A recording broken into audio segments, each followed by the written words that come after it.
अस्मत्कुरुसमारम्भां यतिशेखरमध्यमां लक्ष्मीवल्लभपर्यन्तां वन्दे गुरुपरम्पराम् ஆழ்வார்கள் வாழி அருளிச் செயல் வாழி தாழ்வாதுமில் குறவர்தாம் வாழி ஏழ்வாறுமைய அவர்களுரைத்தவைகள்தாம் வாழி செய்யமறை தன்னுடனே சேர்ந்து அகலகில்லே நிறையுமென் அலர்மேல் மங்கை உரை மார்பா நிகரில் புகழாய் உலகம் உன்னுடையாய் என்னையாழ்வானே நிகரிலமரர் முனிக்கணங்கள் விரும்பும் திருவேங்கடத்தானே புகழொன்னில்லா வடியேன் உன்னடிக்கீழமர்ந்து புகுந்தேனே அகில புவன ஜன்மஸ்தேம பங்காதிலீலே வினத விவிதபூத உராதரக்ஷைகதீக்ஷே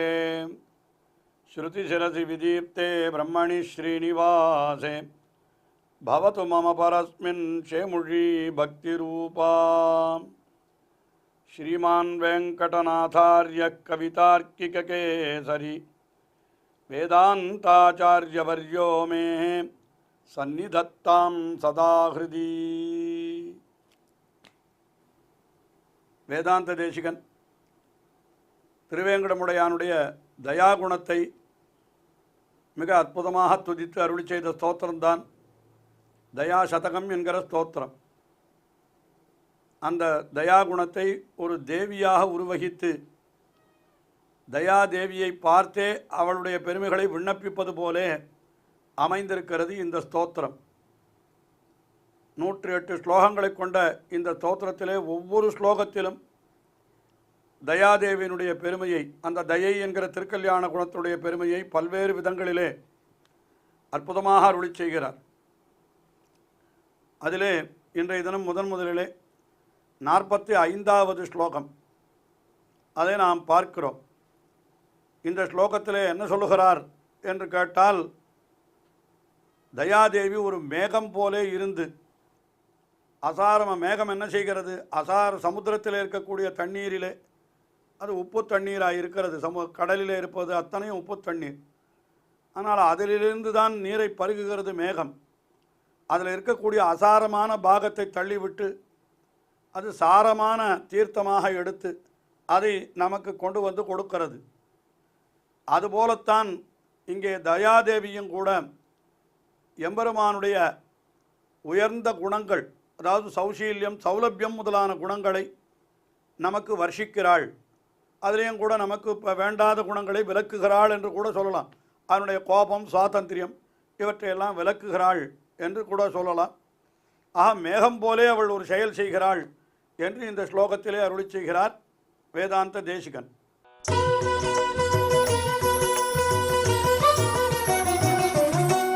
சாரம் லப்த்வா கமபி மஹதः ஸ்ரீனிவாசாம்புராஷே காலே காலே கனரசவதி காளிகேவானுகம்பே வியக்தோன்மேஷா மிருகபதிகிரௌ விஸ்வமாப்யாயந்தி ஷீலோபக்ஞம் க்ஷரதி பவதி ஷீதளம் சத்குணௌகம்.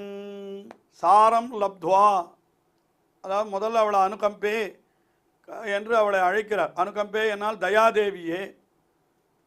அவன் ஸ்ரீனிவாச அம்புராஷேஹே. ஸ்ரீனிவாசன் என்பவன் ஒரு பெரிய அம்புராசி என்னால் கடல், அம்பு என்னால் ஜலம், நிறைய தண்ணீர் இருக்கிற இடம் கடல், அதனால் அம்புராசி என்று கடலுக்கு பெயர். இப்போ ஸ்ரீனிவாசன் ஒரு பெரிய கடல், அந்த திருவேங்கடமுடையானே ஒரு கடல்.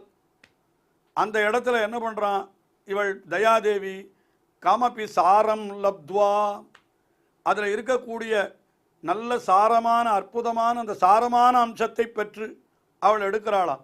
எடுத்துக்கொண்டு எப்படி வரா, கனரசவதி, கனரசம் நல்லா மேகம் என்ன பண்ணும், ஆழியுள் புக்கு முகர்ந்து கொடு என்று சொல்லப்பட்டபடி உள்ளே புகுந்து அந்த தண்ணீரை நன்றாக அப்படி தன்னுடைய உடலிலே சுமந்து கொண்டு வருகிறது அல்லவா. அதுபோல் இப்போ இவளும் கூட என்ன பண்ணுறாளாம், கனரசவதி, இந்த திருவேங்கடமுடையானகர கடலிலிருந்து சாரமான அம்சத்தை மட்டும் இவள் எடுத்துக்கொண்டு வராளாம். யார், தயாதேவி. அவள் எங்கே பொழிகிறாள் என்னால், எங்கே இருக்கிறான் திருவேங்கடமுடையான் என்னால் சொல்கிறார் பாருங்க, மிருகபதி கிரௌ. மிருகபதி என்பது சிங்கத்தை சொல்லுகிறது. அதாவது அது திருவேங்கடமலைக்கு சிங்கங்கள் வாழும் மலை என்று ஒரு பொருள் சொல்லலாம், அல்லது சிம்மாதிரி என்று அங்கேயே ஒரு பகுதி இருக்கிறது என்றும் கூட சொல்லலாம். அப்படிப்பட்ட திருவேங்கட மலையிலே மிருகபதி கிரவு அவள் எப்படி இருக்கிறாள்? வியக்தம் உன்மேஷா பவதி, நன்றாக வெளிப்பட்ட தோற்றமுடையவளாக அவள் இருக்கிறாள். அப்படி பார்க்கிற பொழுது அவள் எப்படி இருக்கிறாள் என்னால் காளிகா ஆயிவா, ஒரு மேகங்களினுடைய வரிச போலே இருக்கிறாளாம் இந்த தயாதேவி. அதாவது திருவேங்கடமுடையானாகிற கடலில் இருந்து தண்ணீரை நன்றாக, அதாவது சாரமான குணங்களை எடுத்துக்கொண்டு அது ஆகாசத்திலே வந்து நிற்கிற மேகம் போலே இந்த தயாதேவி இருக்கிறாள். அவள் என்ன பண்ணுறாள்? விஸ்வமாப்யாயந்தி, இந்த உலகத்தையே அப்படி குளிரச் செய்கிறாள். எப்படி குளிரச் செய்கிறாள் என்றால், காலே காலே ஷீல உபஜ்ஞம், அந்தந்த காலத்திலே என்ன பண்ண வேணும்? பெய்ய வேண்டிய மழை, அதாவது எது அவனுக்கு எந்தெந்த குணத்தை வெளிப்படுத்தணுமோ, அதாவது ஷீலோபஜ்ஞம் என்னால் ஷீலம் முதலான கல்யாண குணங்கள் என்று நாம் கொள்ள வேண்டும். சௌசீல்யம், சௌலபியம், வாத்சல்யம் என்று என்னென்ன குணங்களோ அந்த குணங்களெல்லாம் என்ன ஆகிறது? அப்படியே இந்த மேகத்திலிருந்து, அதாவது தயாதேவியாகிற மேகத்திலிருந்து அவை பெருகி விழுகின்றனவாம். சீதளம் சத்குணோகம் க்ஷரதி என்று நல்ல குளிர்ந்ததாக இருக்கக்கூடியதான உயர்ந்த குணங்களினுடைய வெள்ளத்தை அப்படியே பெருக்குகின்றாய். திருவேங்கடமுடையான இடத்துல எல்லா குணங்களும் இருக்கிறது. இப்போ நான் சொல்கிறேன், கடலிலே கூட நிறைய நிதிகள் இருக்கிறது, ரத்தினம் இருக்கிறது, முத்து இருக்கிறது, பவழம் இருக்கிறது என்று என்னென்னமோ இருக்கிறது கடலிலேன்னு சொல்லுகிறார்கள்.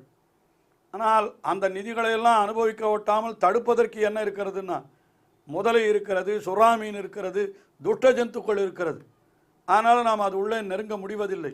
நமக்கு வேண்டிய நீர் அத்தனையும் சமுத்திரத்தில் தான் இருக்கிறது. ஆனால் அந்த நீரை நமக்கு எப்படி உபயோகப்படுத்த முடியும்? கடலினுடைய நீரை என்றால் மேகம் பருகின சமுத்திராம்பு போலே என்று இதை வேறு விதமாக நம்மாழ்வாருடைய திருவாய்மொழிக்கு அருளி செய்தார். அழகிமணவாள பெருமாள் நாயனார் என்கிற ஆச்சாரியர் தம்முடைய ஆச்சாரிய ஹிருதயத்திலே அருளி செய்கிற பொழுது மேகம் பருகின சமுத்திராம்பு போலே என்று அருளி செய்தார். வேதாந்த தேசிகனும் இதே விஷயத்தை ரகசிய திரைசாரத்திலே ஒரு இடத்துல அருளி செய்திருக்கிறார். அதாவது ஆழ்வார்களெல்லாம் வேதங்களாகிற கடலிலே புகுந்து அதனுடைய அசாரமான பாகத்தை தள்ளிவிட்டு சாரமான பாகத்தை மட்டும் எடுத்துக்கொண்டு வந்து நமக்கு பொழிந்தவர்கள் ஆகையினாலே ஆழ்வார்கள் மேகங்கள் போன்றவர்கள் என்று அங்கே சொல்லுகிறார். இங்கே தயாதேவியை மேகமாக சொல்லுகிறார் வேதாந்த தேசிகன் தயாசதகத்தினுடைய இந்த ஸ்லோகத்திலே. அவள் என்ன பண்ணுகிறாள்? எம்பெருமானிடத்தில் இருக்கக்கூடிய அசாரமான குணங்களை விட்டு விடுகிறாள். அதை ஸ்லோகத்தில் ஸ்பஷ்டமாக சொல்லவில்லையானால் அதையும் நாம் சேர்த்து கொள்ள வேண்டும். அசாரமான குணம் என்று கூட எம்பெருமானுக்கு உண்டான்னு கேட்டால் அது கோபம், குரோதம் முதலான குணங்கள், சீற்றம், அதாவது அந்த குணங்களெல்லாம் விட்டுட்டு என்ன பண்ணுறாளாம்? சௌலபியம், சௌசீல்யம் முதலான குணங்களை எல்லாம் இந்த தயாதேவி எடுத்துக்கொண்டு வந்து நமக்கு பொழிகிறாள் என்று சொல்லுகிறார். என்ன, எம்பெருமானுடைய தயா குணம்தான் இந்த சௌலபிய சௌசீல்யங்களை வெளிப்படுத்துகின்றனவே தவிர, சௌலபியம் என்னால் என்ன? எல்லாருக்கும் சுலபனாக இருத்தல். சௌசீல்யம் என்னால் என்ன? எல்லோரோடும் கலந்து பழகுதல். வாத்சல்யம் என்னால் என்ன? எல்லோருடைய அதாவது தோஷங்களையும் காணா கண்ணிட்டு இருத்தல் அல்லது அவற்றையே போக்கியமாக கொள்ளுதல் என்றெல்லாம் இந்த குணங்கள் எல்லாம் எப்பொழுது வெளிப்படுகிறன்னா தயாதேவி பக்கத்தில் இருந்தால் தான் வெளிப்படும். தயை இருந்தால் தான் இந்த குணங்கள் எல்லாம் வெளிப்படும். அதனால் இந்த ஸ்லோகத்திலே வேதாந்த தேசிகன் எப்படி சொல்லுகிறாருன்னால், திருவேங்கடமுடையானிடத்தில் இருக்கக்கூடிய இப்படிப்பட்ட உயர்ந்த குணங்களை தயாதேவியானவள் நமக்கு பொழிகிறாள். எப்படி பொழிகிறாள் என்னால், கடலில் இருந்து ஒரு தண்ணீரை எடுத்துக்கொண்டு வந்து மேகம் பொழிவது போலே இங்கே தயாதேவி அந்த மேகத்தினுடைய ஸ்தானத்திலே இருந்து இப்படிப்பட்ட அற்புதமான குணங்களை நம்மிடத்தில் திருவேங்கடமுடையான் பொழியும்படியாக செய்கிறாள் என்று இந்த தயாகுணத்தினுடைய பெருமையை இந்த ஸ்லோகத்திலே அற்புதமாக அருளி செய்தார். அடுத்தபடியாக 46வது ஸ்லோகம். இந்த 46வது ஸ்லோகத்திலே என்ன சொல்லுகிறாருன்னால், இவள் தயாதேவி அவளுடைய ஒரு தூண்டுதல் காரணமாகத்தான் சம்சாரத்திலே விழுந்து கிடக்கிற நம்மையும் கூட எம்பெருமான் கரையேற்றுவதற்கு சில செயல்களை செய்கிறான். என்ன பண்ணுகிறான்? சாஸ்திரமாகிற கையை நீட்டுகிறான் என்று சொல்கிறார். சாஸ்திரம்னால் சாஸ்திரங்களை கொண்டுதான் நாம் கரையேற வேண்டும். அதை பகவான் கொடுக்கிறான். அதை கொடுப்பதற்கும் காரணம் என்னன்னா இந்த தயாதேவி தான் என்று இது 46வது ஸ்லோகத்திலே தெரிவிக்கிறார்.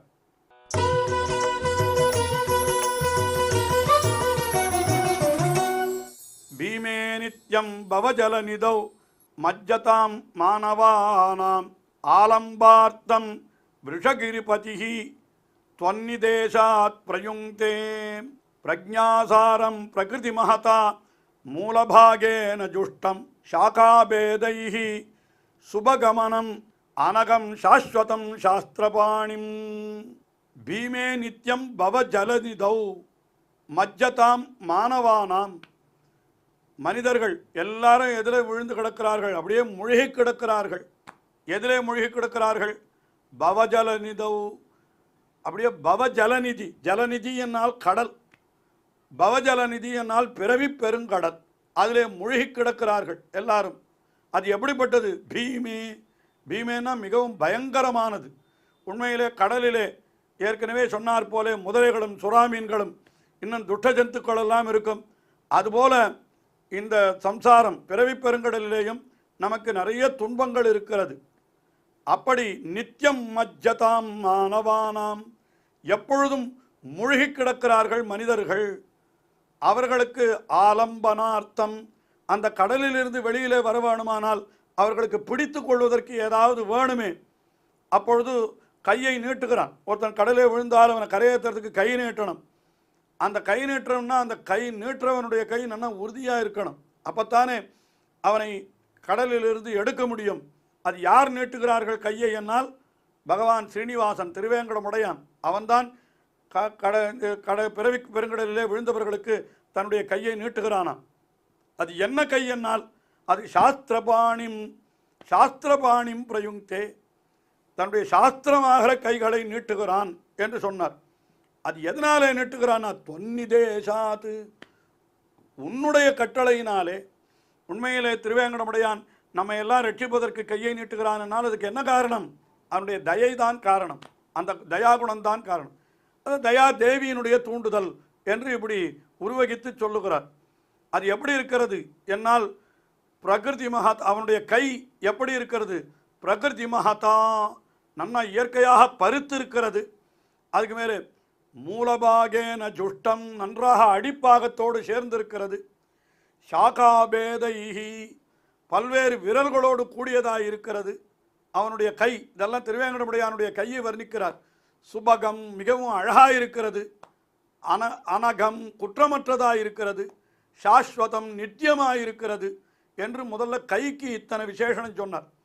ஆனால் கையால் பண்ணுறான்னா அதுக்கு வெறும் கை இல்லையே, சாஸ்திரபாணிம், சாஸ்திரமாகிற கை என்று சொன்னால் அந்த சாஸ்திரங்களுக்கு இது அத்தனையும் மறுபடியும் இதை பார்த்தால் இது என்ன இருக்கிறதுன்னு கேட்ட பிரஜாசாரம், ஞானத்தை சாரமாக உடையது சாஸ்திரம். பிரகிருதி மகதா, அதனுடைய மூல பிரகிருதி எது? அகாரம், ஆ என்கிற எழுத்து. அது இயற்கையாக அதில் எல்லா அர்த்தங்களும் பொதிந்திருக்கிறது. அதுக்கப்புறம் மூலபாகேன ஜுஷ்டம் என்று அது மூலத்தோடு சேர்ந்திருக்கிறது.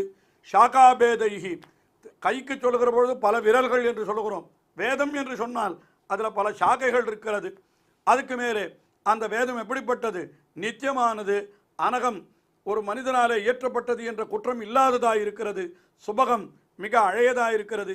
இப்படிப்பட்ட சாஸ்திரமாகிற கையை திருவேங்கடமுடையான் நீட்டுகிறான். ஆருக்கு? இந்த சம்சாரமாகிற பிறவி பெருங்கடலிலே விழுந்து கிடக்கிற நம் போன்றவர்களுக்கு சாஸ்திரமாகிற கையை நீட்டுகிறான் பகவான்.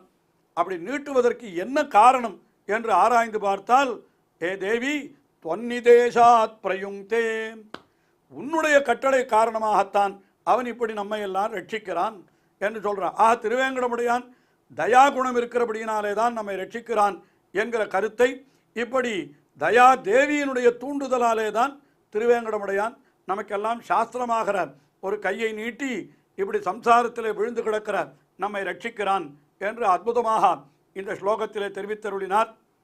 இன்னும் ஸ்லோகங்கள் தொடர்கின்றன, தொடர்ந்து அனுபவிப்போம். ஸ்ரீயக்காந்தாய கல்யாண நிதயே நிதயேர்த்தினாம் ஸ்ரீவேங்கட நிவாசாய ஸ்ரீனிவாசாய மங்களம். ஸ்ரீமத் சுந்தரஜாமா திருமுனிமானசவாசினே சர்வலோக நிவாசாய ஸ்ரீனிவாசாய மங்களம்.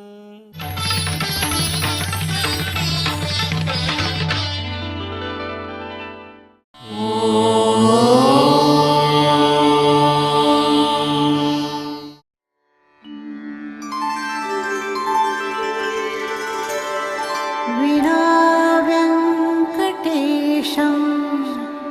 ननाथो ननाथः सदा व्यङ्कटेशं स्मरामि स्मरामि। हरे व्यङ्कटेश प्रसीद प्रसीद। प्रियं वेङ्कटेश प्रयच्छ प्रयच्छ।